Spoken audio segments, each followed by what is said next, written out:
Our Catholic heritage is rich in opportunities to grow the mind while nurturing the soul. The wonderful Dave Palmer is here to explain why our kids need the philosophy of St. Thomas Aquinas. Welcome to Homeschooling Saints, the podcast that helps you create the homeschool you love for the people you love. Our host is Lisa Mladinich, a Catholic life coach, TV host, best-selling author, and an instructor at Homeschool Connections. Before we get started, remember to subscribe to this podcast so you never miss an episode. And if you're watching on YouTube, click the bell to join our channel. Hello and welcome. I'm Lisa Mladinich. Today, our guest Dave Palmer will explain why our kids need the philosophy of St. Thomas Aquinas. Dave Palmer and his wife Paula are proud parents of 3 children. The family worships at St. Mary the Virgin Parish in Arlington, Texas. He's the author of St. Thomas Aquinas for Everyone, 30 quick and fun lessons, activities, and outdoor adventures based on the Summa Theologica, and a new book in the works called The Simple Summa, which is the first of his new series of 4 great resources for your family, so stay tuned on that. Dave also teaches an introduction to the Summa Theologica for high school students for Homeschool Connections, very popular class. And Dave serves as the executive director of the Guadalupe Radio Network's Catholic radio station in North Texas, that's KATH 910 AM, and is the host of several radio programs, including The Good News Show, the KATH 910 AM Interview of the Week, which airs in North Texas, and the podcast Back to the Father, which is broadcast on Guadalupe Radio. Dave also has a YouTube channel. You really got to check this out, where he teaches on the Summa Theologica, which I can't say, and feel free to laugh at me. Excuse me. And some great content on Facebook. Everything is in the show notes for you. We're really excited to have Dave back. He's also the voice of this podcast's opening credits as well. Thanks for coming back, Dave. It's good to see you. Well, thank you, Lisa. Sorry you had to say Summa Theologica about 5 times in that introduction. I should diversify more so you don't have to keep saying that word so many times, but you did well. Thank you. Oh, thank you. It's like my penance for today because I'm very insecure about that word. But it's so good to see you, and thanks for all that you do out there. You're really speaking for the Lord out there, and appreciate you for that. Thank you. Yeah. So step us into just briefly, what is it about philosophy that's important to include in our children's education? Well, Lisa, I'm a big believer that children should learn philosophy early. I'm talking about toddlers, because the word philosophy itself means the love of wisdom. Wisdom is the highest of the intellectual virtues. And the best way, I guess, to explain wisdom or philosophy is kind of seeing the big picture of things, not getting hyper-focused on one thing, but understanding, almost seeing the world from God's point of view so that we can order our lives well. And philosophy also means what we can know through the natural light of human reason. It's not divine revelation, because that would be more like theology. This is, like understanding our intellect, our will, our passions, our desires, our senses, how we as human persons operate, because it's kind of like if you have a car and you don't know how it operates, you're not going to be a very good driver, right? So understand the human person really is fundamental. And I don't think you can begin to learn that early enough. So right. I remember St. Teresa of Avila wrote in Interior Castles that the first room in the castle is self-knowledge, because it teaches us humility, but it also just draws us closer to the designer who made us. Like, that self-knowledge is a step forward into God. Yeah, well, exactly. And you talk about, the relationship between our self-knowledge and God. Of course, we wouldn't exist if there wasn't a God. So in order to when we understand ourselves well, we're also naturally going to come to better understanding of God, because He created us, and so it's really kind of a package deal. The more you understand yourself, the more you will understand God, and the more you'll desire Him as well. Yeah. And sometimes we really need help to do that. So philosophy in general gives us this these thinking tools and these ways of these inroads into who we are. And what I love too about it is I feel like the practice or the discipline of philosophical thinking actually helps us to hear when something's not true. To be able to hear something that's discordant around us, where someone's trying to sell us a little something or persuade us in a way that's not fundamentally clear thinking. Mm-hmm. It's like, the classic example of, Mozart being at a symphony and one bad note is played. Well, he will notice it more so than maybe you and I would be able to, because he knows music and he knows how it all should go together. And so, like, to your point, we're more aware when something's off if we understand the big picture and how things should be. So it's important. It's a good grounding principle. And then, grace builds upon nature. So if we want to prepare ourselves to be able to receive God's grace, first of all, we should understand nature. And that's why seminarians, for example, will always take philosophy before they go into theology. I think it's the proper ordering of things. Nice. And you have a way too. We're kind of giving a high level overview before we really step more deeply into this. And so, note to parents, Dave's work is super accessible, and I'm going to ask him to talk about that a little more in a few minutes. But first, tell us, again, for the sake of the parents, why Aquinas? Why this particular focus that you feel is really essential for our kids? Yeah. Aquinas, if you understand Aquinas as a man, he lived in the 13th century, approximately 1225 to 1275. He lived to be approximately 50. So he's right in the middle of the 13th century, which was a beautiful century, but not without its problems. But what was happening back then is you had this great push, like the Franciscans were formed, the Dominicans were formed. And so there was this great call for holiness and Christianity. At the same time, you had the influx of translations of Aristotle, pagan philosophy, a very natural philosophy. Aristotle was a scientist. He was a biologist and a zoologist and a meteorologist. And so you had this clash, and it was a very defining aspect of the age where people were like, okay, am I going to go natural? Am I going to go Aristotle, or am I going to go Christianity? In fact, the church banned Aristotle for a while because they didn't quite know what to think of him.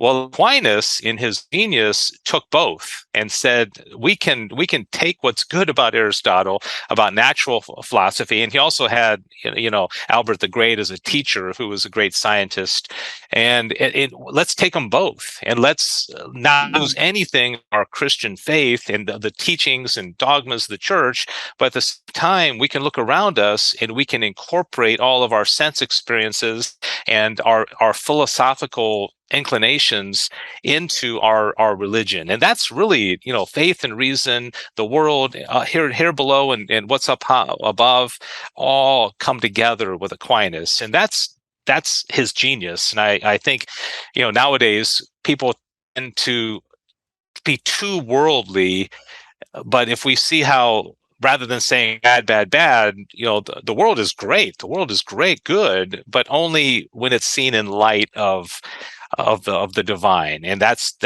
Thomas's genius. And he did this 750 years ago, and we're still, parsing it out and learning it today. Yeah, so beautiful. I mean, if we are, as the church tells us, a unity of body and soul, and if God is present in all of creation in that sacramentality of his just imbuing everything with his love and his presence, and if all of it means something, we know this from the theology of the body, and we can extrapolate out.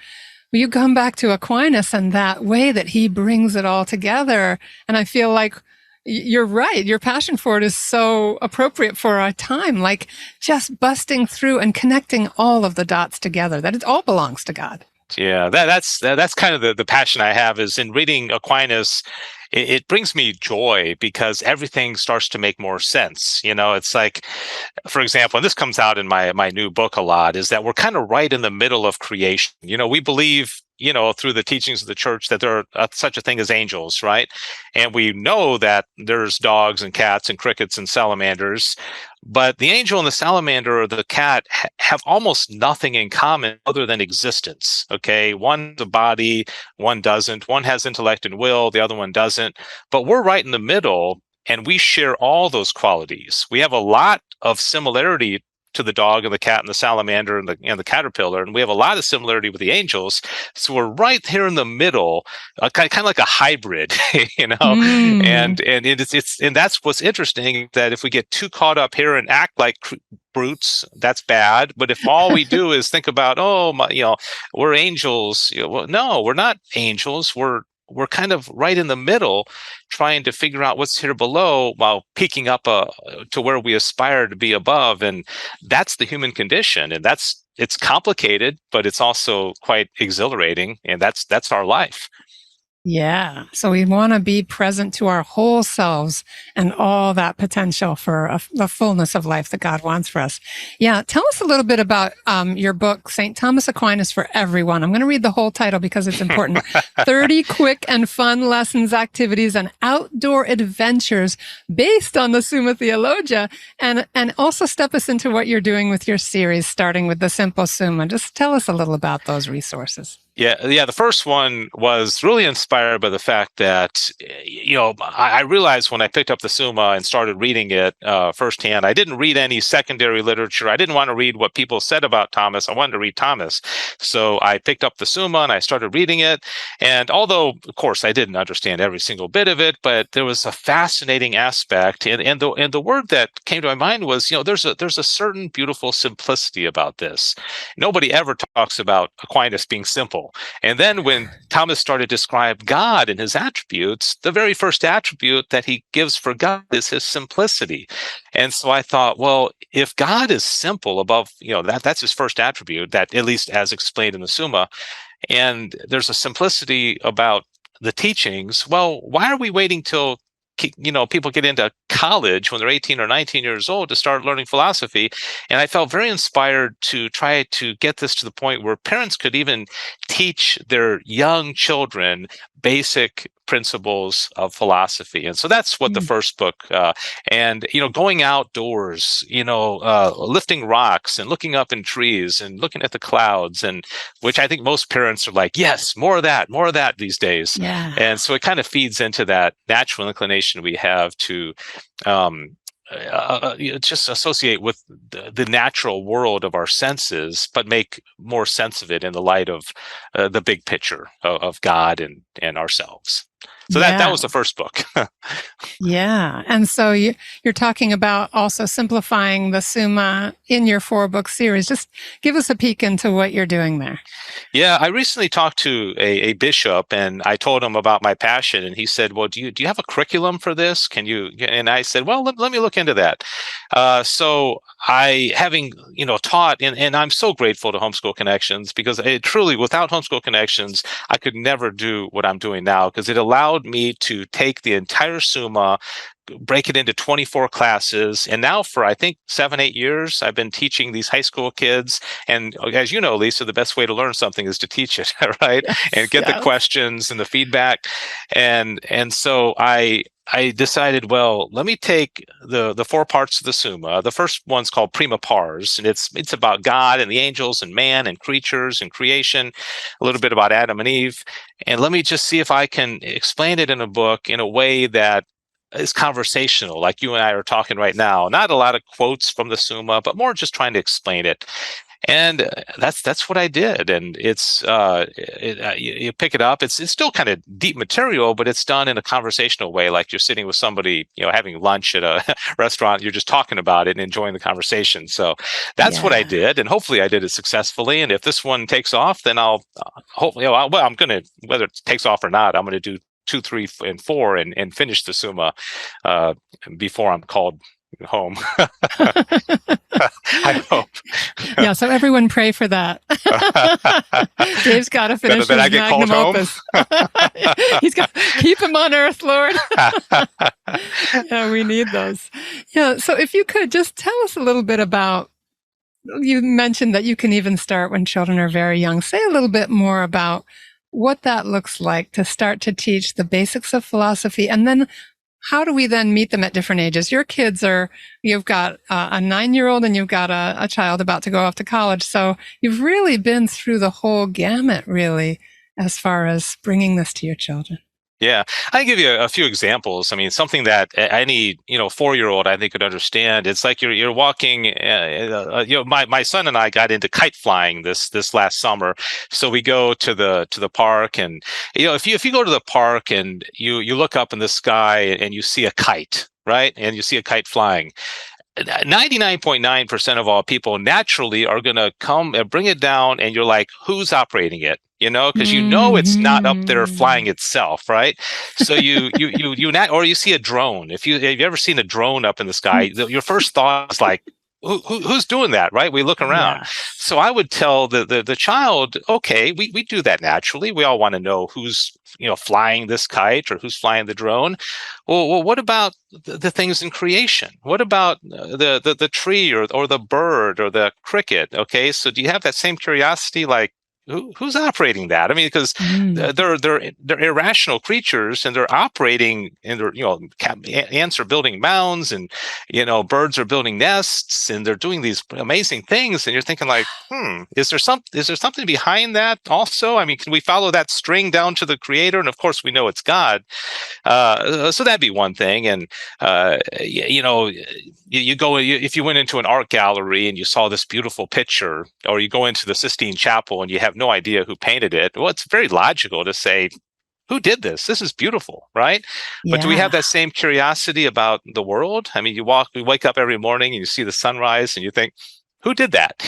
But we don't generally ask those questions. So all it is recognizing beauty, and then realizing that there's something behind it, something glorious. And if I can give one more example, it's something like a caterpillar. All children are aware that, if they're taught, that this grubby little caterpillar that doesn't really have much ability goes into a cocoon and kind of dies, almost kind of goes into this different state. And then however much later, this beautiful butterfly comes out, and we think, and you ask yourself, well, why would God have incorporated that into nature? Is there something about that? Because it sure sounds like the resurrection of the body, doesn't it? It sure sounds almost like Jesus. Are we being taught things through nature? I think that's like a real obvious one. Like, God, you're making that one easy on us. But looking at other things, just the seasons, and my wife plants these flowers in our garden, and they go dormant for 11 months, and all of a sudden, almost like on clockwork, they just spring out right around Easter time every year. And I'm like, wow, how did they know to do that? So again, it's just a priest friend of mine said one time, it's a spirituality of awareness, being aware of what's going on around us, and then connecting it with the supernatural. And it leads to more wonder and awe, and I think ultimately happiness.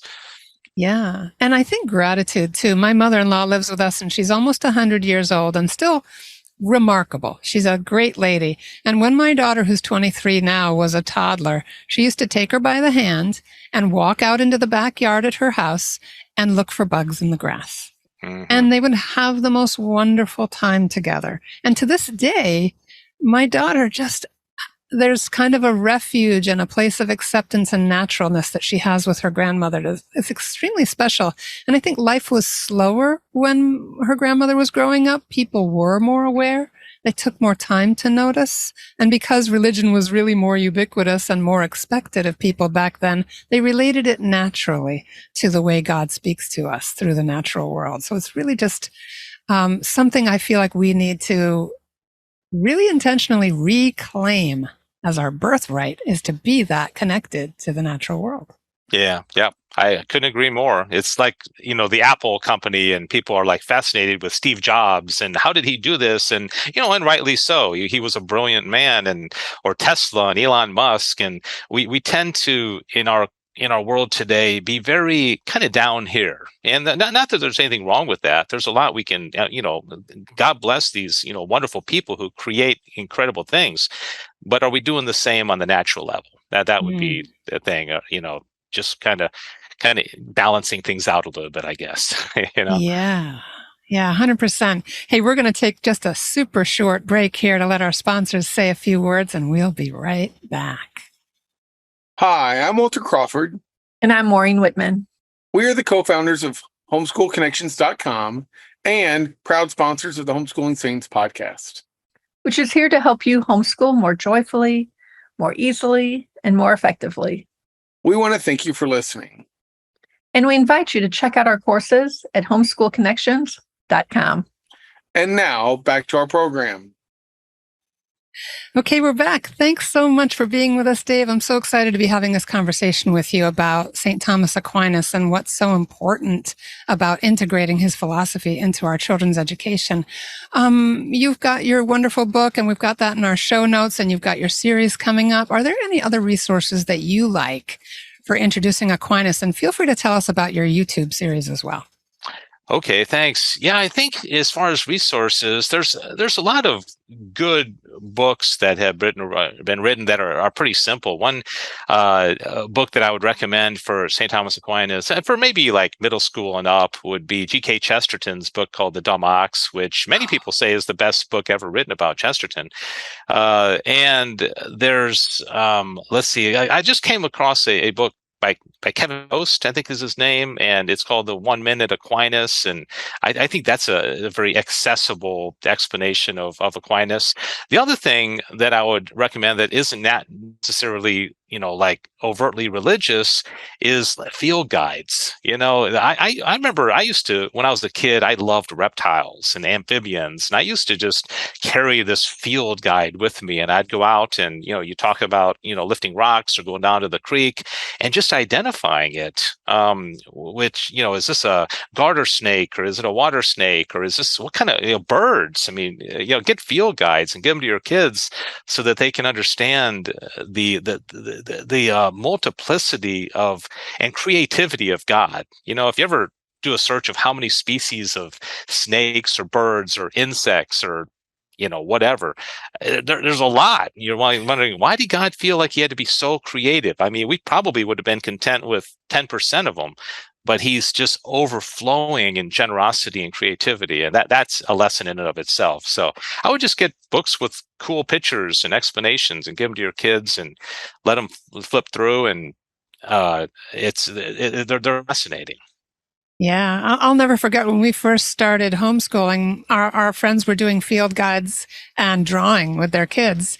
And so we found, as sometimes in the spring they do, those little stink bugs. They're kind of interesting looking. They're in the shape of like a little shield. Yeah. And we ended up just kind of temporarily putting one in a jar and sat around drawing it one day. We did the most beautiful drawings of it, my daughter and I. She was quite young, but we suddenly noticed all the details. And of course, we identified it in the bug guide and did all that and then released it. And I've never been able to look at one the same again. The artistry of that little, and it's actually an invasive species, I think. Yeah. Like not one you really want to see, but at the same time, incredibly beautiful, something designed by God. Mm-hmm. And, you also can teach your kids that everything that God creates is good. So, yeah, if you look at the mosquito or the bumblebee or the wasp, and a lot of people don't like snakes, but you say, well, what's good about them? I think like you run through a field and you get all those burrs all over you. Have you ever? And they're so annoying, and they're all over your socks and shoes, and you think, well, God put these here basically to keep me out.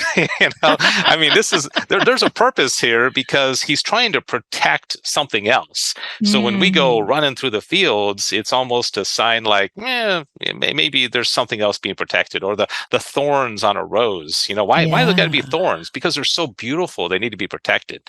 Wow. And so you teach your kids that literally everything around them is beautiful and good in some way. And all of a sudden, how would that change one's mentality, is to just be surrounded by nothing but goodness. That changes the way we see the world. Yeah, and then we're able to step into the difficulty of human relationships and seeing the good there too, and Yeah. looking for God in each other. So beautiful. What other kinds of outcomes do you see through the lens of this kind of Thomist way of thinking, of incorporating all of creation into our experience of ourselves and God? Yeah, I think it's a way of seeing the world that brings more sense and understanding to just kind of the drama of life, the ups and the downs. And I think so many people suffer with despair and lack of meaning, and that's what I personally have found from this. It's just like I really do wake up every morning. It's like, yeah, another day, and you hear people that live under very challenging circumstances, that but still see. There have been movies that have made about these kind of people that you're like, how could they possibly be happy under these circumstances? But it goes back to what we said before. It's wisdom. It's seeing the big picture. It's seeing everything through the eyes of how God would see the world. And so ultimately, we all want happy kids. We want fulfilled kids. We want them to reach their final end and be happy on the road to their final end. And I think Aquinas and Thomistic philosophy is one of the very good resources to getting there. Yeah, I feel like he has all these signposts for a great adventure with God. Yeah, and you asked about my YouTube channel. If I can mention that, Yeah, please do. Yeah, it's just called St. Thomas Aquinas for everyone. You can put in my name, Dave Palmer, the Summa. If you want to try to spell Theologia, that God bless you for trying, but you'll find it, and it's just little brief lessons here and there about different aspects of the Summa. And I enjoy doing it, and I think getting close to about 1,000 subscribers now. So it's growing gradually, but it's just a little labor of love, and I enjoy doing it. That's great. And last season, we had once a month, you did a special feature for us that's both video and audio that folks go find those, and you can watch those with your kids. A lot of fun, really interesting. Well done. Yeah. And as I mentioned before, thank you for, highlighting my work. And I remember being at a conference down in Houston one time, and I gave a presentation, and Walter was so enthusiastic about it, and he was so excited. And it really, because enthusiasm is contagious. And I really am so grateful for Walter and Maureen and you and Homeschool Connections, because like I said before, without this platform, I don't know how I would have even written a book or a second book or anything like that. So I'm very grateful. Thank you. Yeah, you're so welcome, Dave. It's just a joy to bring you out and to share your thinking with others. It's always a lot of fun. And just leave us with whatever the Holy Spirit is bringing to mind to you to share with us as we start to wrap up our conversation, Dave. Yeah, I would just say that, the goal of everything is union with God. Okay, that's, if you want to ask, what's the Summa it's about? It's not about St. Thomas Aquinas, and it's not about him. And he, I think he would have been a very humble person. It's about God, and it's all things are trying to lend towards our ultimate end, which is union with God. I compare it in my class to going on a vacation, and you make stops for gas, and you pack up your bags and all that, but ultimately everything is focused on where you're going. Okay, I'm going to the beach in Florida, and that's what everything is directed towards. Well, our beach in Florida is heaven on the supernatural realm. And so if we can incorporate every part of our intellect, our will, our passions, our desires, our senses, always front of mind that this is for a purpose, and we're going somewhere. We want to bring as many people along with us. It does ultimately result in greater joy and greater fulfillment, and being able to make more sense of life. Oh, amen and amen. Thank you so much for this beautiful, resounding note of joy, of curiosity, all before the Lord, and this sense of movement forward in our journey together. Dave, can't thank you enough. This was just a ton of fun. Everybody, I've got his book in the show notes, his YouTube channel, his Facebook group. You can definitely stay in touch with Dave and check out his course on Homeschool Connections. Might be a waiting list at this point this year, but maybe if enough people get on that waiting list, he'll teach it again. So sooner rather than later. So God bless you, Dave. God bless your family and all the good that you do. Thank you, Lisa. I appreciate it. Oh, you're welcome. Everybody, thanks for being with us. God bless you. Have a beautiful day in the Lord. And that's our show for today. Our program is sponsored by homeschoolconnections.com. Be sure to subscribe to Homeschooling Saints and leave us an honest review. God bless you, and thank you for joining us.